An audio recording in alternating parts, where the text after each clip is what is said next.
తాకట్టులో ఉన్న బంగారాన్ని విడిపించి ఆ రోజు ఆన్లైన్ రేటుకే మేము కొంటాం. Sharma gold company. నమస్తే, వెల్కమ్ టు సుమన్ టీవీ. నేను మీ యాంకర్ గిరిజ. ఇవాళ మనతో పాటు ప్రముఖ జ్యోతిష్య పండితులు గోనగుంట్ల సురేష్ బాబు గారు ఉన్నారు. వారితో మాట్లాడి ఈ డిసెంబర్ మాసంలో ఫలితాలు ఎలా ఉన్నాయి ద్వాదశ రాశుల వారికి అడిగి తెలుసుకునే ప్రయత్నం చేద్దాం. నమస్కారం గురువు గారు. నమస్కారం అండి గిరిజ గారు. గురుగారు, ద్వాదశ రాశి ఫలితాల్లో భాగంగా ఈ డిసెంబర్ మాసంలో కుంభరాశి వారికి ఎలా ఉండబోతుంది అంటారు? మనం రాశి ఫలాలు ఫస్ట్ ఎందుకు తెలుసుకోవాలి అనుకుంటే కనుక మనిషికి రెండు ఉండాలంటే క్వాలిటీస్. ఒకటి వివేకము, రెండు వైరాగ్యము. అంటే దేన్ని మనం పుట్టుకోవాలి, దేన్ని మనం విడిచిపెట్టాలి అని ఒక జ్ఞానం మనకుంటే చాలు, జీవితం హ్యాపీగా ఉంటుందని ఆది శంకరాచార్యులు చెప్పారండి. వైరాగ్యం, వివేకం అంటారు. అదేవిధంగా మనిషి సాధించాల్సిన నాలుగు పనులు అంటండి. ఒకటి ధర్మము, అర్థము, కామము, మోక్షము. వీటికి సంబంధించి మనిషి యొక్క జీవితం అంతా చుట్టూ తిరుగుతూ ఉంటుంది అనమాట. అయితే అవి సాధించడం అంత ఈజీ ఏం కాదు. వాటికి ప్రతికూల పరిస్థితులు ఉంటాయి, ఎన్నో ఆటంకాలు ఉంటూ ఉంటాయి. అవి ఏంటి, వాటి మీద మన ప్రభావం ఎలా ఉంటుంది, ఎలా ఉంటున్నప్పుడు ఎలాగా మనం వివేకంగా ఉండాలి, ఎక్కడ మనం వదిలించుకోవాలి అని తెలుసుకోవడానికి ఉపయోగపడే ఒక అద్భుతమైన శాస్త్రం జ్యోతిష్య శాస్త్రం అండి. ఈ శాస్త్రాన్ని అనుసరించి, ప్లానెట్స్ యొక్క గ్రహస్థితిని అనుసరించి మనకు రాసుల వారిగా మనుషులు కనుక చూసుకుంటే అందులో ప్రతికూలంగా ఎలా ఉంటుంది, అనుకూలంగా ఎలా ఉంటుంది, ఎక్కడ బాగా చక్కగా ఉంటుంది, ఎక్కడ మనం కొంచెం తగ్గి ఉండాలి అనేది తెలుసుకొని ముందుకెళ్ళటానికి, జీవితాన్ని దుఃఖభరితంగా కాకుండా ఆనందంగా చక్కగా బ్లిస్ఫుల్గా ఉండటానికి ఈ జ్ఞానం ఎంతో ఉపయోగపడుతుందండి. ఈ జ్ఞానాన్ని అనుసరించి మనము డిసెంబర్ మంత్ ఫలితాలు ఎలా ఉంటాయి మనం చూద్దాం. ఈ రాశి ఫలాలు విన్నా కానీ పాటించినా కానీ శోకం ఉండదని చెప్పేసి శాస్త్రాలు చెప్తూ ఉంటాయండి. అందుకని చెప్పేసి మన ఇద్దరం అదృష్టవంతులు అండి. ఈ రాశిలో పుట్టిన వాళ్ళు ఇంకా అదృష్టవంతులు. వాళ్ళు వింటే వాళ్ళకి కూడాను శోకం లేకుండా ఉండాలని చెప్పేసి మనం జ్యోతిషాన్ని మహర్షులకి ద్వారా మనం ప్రార్థన చేసి స్టార్ట్ చేద్దామండి. వీళ్ళకి కుంభరాశి కనుక మనం చూసుకుంటే ఫస్ట్ వీళ్ళకి ధనిష్ట 3-4 పాదాలు వాళ్ళంతా ఇందులో ఉంటారు. శతభిషం 1, 2, 3, 4 పాదాలు, పూర్వభద్ర 1, 2, 3, 4 పాదాలు మొత్తం కూడాను మనకి కుంభరాశి కింద వస్తారు. పేరు బలంగా కనుక మనం చూసుకుంటే వీళ్ళకి గు, గే, గో, సా, సి, సు, సే, సో, ద, మోరార్లెస్ ఈ సౌండ్తో ఉన్న వాళ్ళంతా కూడాను, వీటితో ఉన్న వాళ్ళంతా కూడా మనకి కుంభరాశి కింద వస్తారని తెలుసుకోవాలన్నమాట. మనకి జ్యోతిష శాస్త్రాల నియమాలను అనుసరించి కుంభరాశి వరకు నవగ్రహాల యొక్క స్థితి, అందులోనూ ముఖ్యంగా సూర్యుడు, కుజుడు, బుధుడు, శుక్రుడు ఈ రాశుల యొక్క గ్రహాల యొక్క స్థితిని అనుసరించి మనం ప్రిడిక్షన్ చేద్దాం. ఫస్ట్ మనకు చూసుకుంటే మనకి సూర్యుడు యొక్క మనకి స్థితిని కనుక చూసుకుంటే సూర్యుడు 15th నుంచి ధనుసు రాశిలోకి వెళ్తున్నారు. ఎప్పుడైతే సూర్యుడు 15th నుంచి ధనుసు రాశిలోకి వెళ్ళిపోయారో మనకి ధనుర్మాసం స్టార్ట్ అయిపోతుంది. ఎప్పుడైతే ధనుర్మాసం స్టార్ట్ అయిపోతుందో మన ఇల్లు, వాకిళ్ళు, బజార్లు, ఊళ్ళు అంతా ముగ్గులతోటి, గొబ్బెమ్మలతోటి, పూలతోటి ఎంతో శోభాయమానకంగా ఎంతో అద్భుతంగా ఉంటాయి అన్నమాట. ఈ మాసంలో మనకి కుంభరాశి వాళ్ళ యొక్క చూస్తే ఎలా ఉంటుందో మనం చూద్దాం. కుంభరాశి కనుక చూసుకుంటే మనకి ధనుసు రాశిలోకి సూర్యుడు ప్రవేశిస్తున్నారండి. తర్వాత మకరంలో శుక్రుడు ఉన్నారు, అది 11వ స్థానం అవుతుంది, 12వ స్థానం అవుతుంది. తర్వాత కర్కాటక రాశిలో కుజుడు ఉన్నారండి. తర్వాత వృశ్చిక రాశిలో బుధుడు ఉన్నారు. ఈ 4 యొక్క గ్రహాలను మనం గనక అనుసరించి చూస్తే సూక్ష్మ గోచారం దీని ప్రకారం కనుక చూసుకుంటే వీళ్ళకి ఎలా ఉంటుందంటే సంపద, అశేష సౌఖ్యము, అభయం, క్రియాఫలం. అంటే మనం కనుక ఫస్ట్ 15 days వీళ్ళకి ఎలా ఉంటుందంటే ఏదైనా కనుక పని కనుక చేస్తే దాంట్లో లాభం వస్తుంది, కానీ కొన్ని సందర్భాల్లో ఆశించి భంగపడతారు. కానీ సంపదలో చక్కగా చేస్తాయి. ఆల్రౌండ్ ప్రాస్పెరిటీ, శేష సౌఖ్యం, అశేష సౌఖ్యం, గొప్ప సౌఖ్యంగా ఉంటారు. ఈ మంత్ 15 days అంతా వీళ్ళకి చాలా అభయప్రదంగా ఉంటుంది అని మనకి సూక్ష్మగోచారం చెప్తారు. నెక్స్ట్ 15 days వీళ్ళకి ఎలా ఉంటుందంటేనండి విత్తలాభం, సంపదం, శేష సౌఖ్యం, అర్ధలాభం అని చెప్తా ఉంటారు. అంటే వీళ్ళకి కష్టపడిన దానికి సంబంధించిన ఎంత కష్టపడతారో అంత ధనం వీళ్ళకి వచ్చేస్తుంది అని చెప్తారు. సంపదలు వచ్చేస్తాయని చెప్తారు. ఆల్ రౌండ్ ప్రాస్పరిటీ, శేష సౌఖ్యం, అశేష సౌఖ్యం వీళ్ళకి ఉంటుంది. లాస్ట్లో అర్ధ ప్రాప్తి, డబ్బు వీళ్ళకి వచ్చినట్లు వచ్చి దాదాపు చేజారిపోతుంది.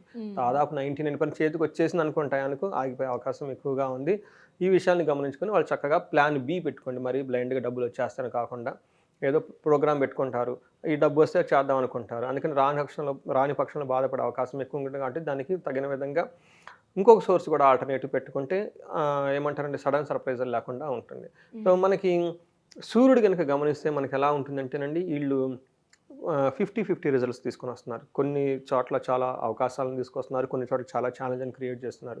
ఫస్ట్ వీళ్ళు ఎలాంటి విషయాల్లో వీళ్ళకి అవకాశాలను తీసుకుని వస్తున్నారు. ఎలాంటి విషయంలో ప్రాస్పరిటీగా ఉంటుంది కనుక చూసుకుంటే మనం అర్ధ స్వకులాచార గృహే హేతు నిత్యోత్సవ శుభం అని చెప్తారనమాట. అంతేగాని నిత్యం మాధుర్య భుక్తి అని చెప్తారు. అంటే వీళ్ళకి సూర్యుడు ఉండటం వల్ల 11th హౌస్లో ఏం చెప్తారంటే కులాచారాన్ని పాటిస్తారు అంటే వాళ్ళ పెద్దలు వంశం వాటికి సంబంధించిన విషయాలన్నీ ఫాలో అవుతూ ఉంటారు. ఇంటిలో శుభకార్యాలు జరుగుతూ ఉంటాయంట, తీపి వస్తువులు తింటారంట. నూతన ఉద్యోగ ప్రాప్తి, ఈ టైంలో మంచి ఉద్యోగం అవకాశం ఎక్కువగా, ధనలాభం ఉంది, మంచి ఆరోగ్యం ఉంది. అందుకని సూర్యుడు మనకి గ్రహరాజు కాబట్టి ఈయన ఈ కుంభరాశులకు చాలా అనుకూలంగా ఉన్నారు. ఒకటి కుంభరాశి వాటికి ఏలినాటి నడుస్తుంది, కానీ ఈ సూర్యుడు ఉన్నంత వరకు ఈ 30 days వీళ్ళకి ఒక మంచి టైం అని మనం చెప్పుకోవాలి. అయితే సూర్యుడు కొంచెం ఇబ్బందులు కూడా తీసుకొస్తున్నాడు. ఎలాంటి ఇబ్బందులు తీసుకొస్తారంటే దేహాలస్యం, మనస్తాపం, సుహృద్వేషం, ధన వ్యయం, బుద్ధి చాంచల్యం అని చెప్తుంటారు. అంటే వీళ్ళకి మైండ్ ఒక చోట ఉండకుండా బుద్ధి చాంచల్యం, అటు ఇటు తిరుగు, ఈ ప్లాన్ చేయటం, అది చేద్దామంటారు, లేదు ఇది చేద్దామంటారు, కొంచెం అటు ఇటు మైండ్ లాట్ ఆఫ్ ప్లాన్స్ అన్ని మార్చే అవకాశం ఎక్కువగా ఉంటుంది ఈ టైంలో.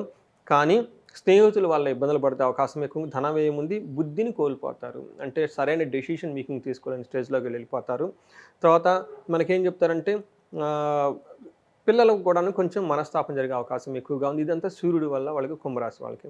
అదే మనకి కుజుడు వీళ్ళకి చాలా మిక్స్డ్ రిజల్ట్ని తీసుకొని వస్తున్నారని చెప్పాలి. ఒక రకంగా చెప్పాలంటే లోహమూర్తిగా కుజుడు 6th హౌస్లో ఉండటం వల్ల చాలా లాభం ఉంది. లాస్ట్ మంత్, ఈ మంత్, వచ్చే మంత్ కూడాను 3 months వీళ్ళకి చాలా యోగ్యంగా ఉందని చెప్పుకోవాలన్నమాట. ఏ విధంగా ఫస్ట్ వీళ్ళకి బాగుంటుందంటే వస్త్రలాభో, ధనధాన్య లాభో, మనోల్లాసో, కార్యసిద్ధి. అంటే ఏదైనా పని అనుకుంటే పని నెరవేరుస్తారు, మనసు చాలా ఉల్లాసంగా ఉంటుంది, ధనం లాభంగా ఉంటుంది, వస్త్ర లాభంగా ఉంటుంది, ధాన్య లాభంగా ఉంటుంది. ఇన్ని రకాల లాభాలు కడుకొని అనుకున్న పనులను చక్కగా పూర్తి చేస్తాడనే విధంగా కుజుడు వీళ్ళకి మంచి ప్లేస్లో ఉన్నారండి. అయితే 9th హౌస్లో ఉండటం వల్ల ఏమవుతుందంటే అండి, కొన్నిసార్లు సరైన టైంకి ఫుడ్ తినకుండా ఇబ్బంది పడిపోవటం, స్థాన భ్రష్టత్వం, అంటే ఒక ప్లేస్ నుంచి ఇంకో ప్లేస్కి మూవ్ అవ్వటము, ఏదో సాధించాలనుకుని అది సాధించకుండా ఆందోళన పడే అవకాశం కూడా వీళ్ళకి ఎక్కువగా ఉంది. 1st హౌస్లో ఉండటం వల్ల వీళ్ళకి కత్తుల వల్ల గాయాలు, తర్వాత భార్య బంధువుల వల్ల వైరము, యక్ష రాక్షస పీడలు లాంటివి జరిగేసి రాత్రుల పూట కొంచెం నిద్రలో బాగా పోగపడటం, ఇబ్బందులు పడటం, ఇవన్నీ వీళ్ళకి అనుభవించే అవకాశం ఎక్కువగా ఉంది కుజుడికి వల్ల. అంటే కుజుడు వీళ్ళకి 70% మంచి చేస్తున్నా, ఒక 30% వీళ్ళు ఛాలెంజింగ్ అయిన వాతావరణాన్ని క్రియేట్ చేస్తున్నారు. అదే మనం శుక్రుడు కనుక చూస్తే, శుక్రుడు వీళ్ళకి అగైన్ చాలా మంచి చేస్తున్నారని చెప్పుకోవాలన్నమాట. ఏ విధంగా మంచి చేస్తుంటారంటే 6th హౌస్లో ఉండటం వల్ల విరోధ శత్రుపీడాం జ్ఞాతినాంచ విరోధితం. అంటే శత్రుపీడ, బంధువులతో వైరము, కుటుంబల వివాదము, వృధా ప్రయాసలు, ఇలాంటికి సంబంధించిన విషయాలలో వీళ్ళకి కొంచెం ఎక్కువగా ఇబ్బంది కలిగే అవకాశం వీళ్ళకి ఎక్కువగా ఉందని మనకి 6th హౌస్లో చూపిస్తుంది. అదే 12th హౌస్లో ఉండటం వల్ల ఏమవుతుందంటే వీళ్ళకి వ్యవసాయ లాంటి అధికారులు అలాంటి పనులు కనుక ఏమైనా కనుక చేస్తే వాటిలో ఇబ్బంది వచ్చే అవకాశం ఎక్కువగా ఉంది. అంటే 12th హౌస్ 6th హౌస్లో ఉండటం వల్ల వీళ్ళకి మిక్స్డ్ రిజల్ట్. అంటే ఆ విషయాల్లో కొంచెం జాగ్రత్తగా ఉంటే చాలు, అంటే మరీ అంత ఇబ్బంది పెట్టరు, ఆ విషయాల్లో కొంచెం జాగ్రత్తగా ఉంటే సరిపోతుంది అనమాట. మనకి అంగగోచారం అనేది ఒక కాన్సెప్ట్ ఉందండి. ఈ ప్రకారం ఈ విధానం ద్వారా కూడా మనకి మనిషికి జరగబోయే విధానాలు మనం తెలుసుకోవచ్చు అనమాట. ఫస్ట్ వీళ్ళకి ధనిష్ఠ నక్షత్రం చూసుకుంటే వీళ్ళకి దేహపీడనం, హెల్త్ కాంప్లికేషన్స్ వచ్చే అవకాశం ఎక్కువగా ఉంది, ధనంతో ఇబ్బంది పడే అవకాశం ఎక్కువగా ఉంది. వీళ్ళు పరవాసం, ఇక్కడ నుంచి వేరే ప్లేస్కి వెళ్ళిపోయేసి అక్కడ ఉండే అవకాశం ఎక్కువగా ఉంది. కొన్ని రోజులు వాళ్ళు అవుట్ స్టేషన్లో ఎక్కడో గడిపే అవకాశం ఎక్కువగా ఉంది. బట్ ఓవరాల్గా చూసుకుంటే ఫస్ట్ 15 days అనుకున్న పనులు కాక ఇబ్బంది పడితే అవకాశం ఎక్కువగా ఉంది. లాస్ట్ 2 weeksలో చక్కగా పార్టీల్లోనూ, ఫంక్షన్స్లోనూ పార్టిసిపేట్ చేసి చక్కగా ఎంజాయ్గా చేసి ఆహ్లాదకరంగా ఉండే వాతావరణం కూడా కనిపిస్తుంది. శతభిష నక్షత్రం వాళ్ళకి కనుక చూసుకుంటే వీళ్ళకి కొంచెం జాగ్రత్తగా ఉండాలి 3 విషయాల్లో. ఒకటి, శరీరానికి హెల్త్ కాంప్లికేషన్స్ వచ్చే అవకాశం ఎక్కువగా ఉంది, అనుకున్న పని కాకుండా ఇబ్బంది పడే అవకాశం ఎక్కువగా ఉంది. వీళ్ళు కూడాను బుధుని వల్ల, అంటే వ్యాపారంలో కానివ్వండి, లేదంటే చదువు విషయంలో కానీ వేరే ప్లేస్కి వెళ్ళేసి అక్కడ ఉండి కొంతకాలం ఉన్న ప్లేస్ని వదిలేసి అక్కడ ఉండే దూరాన్ని అవుట్ స్టేషన్లో ఉండే అవకాశం వీళ్ళకి ఎక్కువగా ఉంది. తర్వాత మనకి ధనహీనత, కుజుని వల్ల వీళ్ళకి కొంచెం ధనాన్ని కూడా ఇబ్బంది పడే అవకాశం ఎక్కువగా ఉంది. ఇది మనకి శతభిష నక్షత్రం. అయితే కుంభరాశిలోనే మనకి పూర్వభద్ర నక్షత్రం కూడా ఉంటుంది. ఇందులో మనకి చూసుకుంటే వీళ్ళకి చాలా క్షేమంగా ఉంటుంది, కానీ వేరే ప్లేస్లో ఉండే అవకాశం ఎక్కువ ఉంది. వీళ్ళకి శారీరకంగా హెల్త్ కాంప్లికేషన్స్ వచ్చే అవకాశం ఎక్కువ ఉంది. కానీ ఫస్ట్ 15 daysలో, ఫస్ట్ 9 days వరకు చాలా క్షేమంగా ఉంటారు. ఈ మాసం అంతా వీళ్ళకి ఏ పని చేసినా కానీ జయప్రదంగా అయితే ఉంటుంది. అంటే కోపం, కొంచెం హెల్త్ ప్రాబ్లమ్స్ అయ్యి ఉంటాయి కానీ, బట్ పని విషయంలో ఏదైనా కనుక పని చేస్తే వీళ్ళకి చాలా బాగుంటుందని తెలుపుకోవాలి. అయితే మనకి ధనిష్ట నక్షత్రం వాళ్ళకంటే కూడాను శతభిష నక్షత్రం వాళ్ళు చాలా కేర్ఫుల్గా ఉండాలి. ఎందుకంటే ఈ నక్షత్రంలోనే ఇప్పుడు ప్రస్తుతానికి శని ఉన్నారు. అది అంత మంచిది యోగ్యత ఉండదు ఆ శతభిష వాళ్ళకి. అలానే మూలా నక్షత్రం వాళ్ళకి, ఉత్తరాషాఢ నక్షత్రం వాళ్ళకి విపత్తు నక్షత్రాలు కాబట్టి ఈ నక్షత్రాలకి వీళ్ళకి మృత్యు నక్షత్రాలు కాబట్టి కొంచెం హెల్త్ కాంప్లికేషన్స్ ఎక్కువగా ఉండే అవకాశం ఎక్కువ ఉంది. శతభిష నక్షత్రం వాళ్ళైతే వీళ్ళు మన్యు పాశుపత హోమాన్ని కానీ లేదు అంటే వేరే పరిహారాలు కనుక ఏమైనా కనుక ఖచ్చితంగా చేసుకుని ఆధ్యాత్మికంగా ఉండగలిగితే చాలా బాగుంటుంది. ఓకే గురుగారు, అయితే కుంభరాశి వాళ్ళు ఈ డిసెంబర్ మాసానికి సంబంధించి ఎలాంటి పరిహారాలు చేస్తే మంచిది అంటారు వాళ్ళకి? సో వీళ్ళకి శతభిష నక్షత్రం వాళ్ళకి శని యొక్క ప్రభావం చాలా ఉందండి.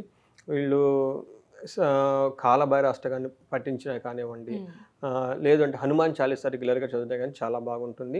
ఇంకా మనకి కొంచెం గట్టిగా చేసుకుందాము, దోషం ఎక్కువగా ఉంది, చాలా ఇబ్బందులు పడుతున్నాం అనుకోండి, అందులో వీళ్ళకి ఏలినాటి శని ఉండటం వల్ల అందులో మధ్య స్థానంలో ఉండడం వల్ల భార్యాభర్తల మధ్య అన్యోన్య దెబ్బతిని ఎవరైనా కనుక ఉంటే వాళ్ళకి అన్యోన్య పాశుపతం చేయించుకోండి, చాలా బాగుంటుంది. అలానే కొంతమంది రాజ్యాధికారం ఎలక్షన్స్లో తర్వాత పొలిటిక్స్లో ఉంటూ ఉంటారు, టాప్ లెవెల్ CEOs ఎగ్జిక్యూటివ్స్ ఉంటారు. వీళ్ళకి వాళ్ళకి రాజశ్యామలా కనుక ఒక యాగం కానివ్వండి, యజ్ఞం కానీ, హోమం కానీ చేయించుకుంటే అమ్మవారి కృప వల్ల వాళ్ళ యొక్క అధికారం అంతా చాలా చక్కగా ఉంటుంది. కొంతమందికి ఏమంటే చెప్పుకోలేని బాధలు పీడల గుండి విపరీతంగా ఇబ్బంది పడిపోతూ ఉంటారు, జీవితం ముందుకెళ్ళక ఏంటి ఇలా ఉన్నాం అని చెప్పేసి. వీళ్ళు కనుక మన్యు పాశుపత హోమం కానీ అభిషేకం కానీ చేయించుకున్నా కానీ చాలా బాగుంటుంది.